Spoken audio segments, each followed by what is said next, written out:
Ang miracle fruit, kilala rin bilang Sencepalum dulcificum, ay isang maliit na prutas na may kakaibang kakayahan. Pinapamis nito ang maaasim na pagkain. Mga benepisyo ng miracle fruit. 1. Nakakatulong sa mga may diabetes. Hindi ito nagdadagdag ng asukal sa dugo. Ginagamit bilang alternatibo sa matatamis na pagkain. 2. Pinapaganda ang panlasa. Taste modifier. May taglay itong protina na tinatawag na miraculin.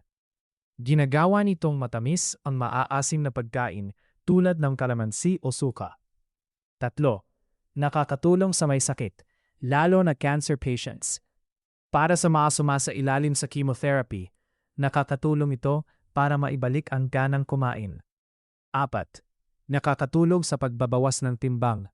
Dahil napapamis nito ang pagkain ng walang asukal, mas madaling umiwas sa matatamis na high-calorie foods. 5. Natural at ligtas gamitin. Isa itong natural na prutas, kaya mas ligtas kaysa sa artificial sweeteners kung gagamitin ng tama.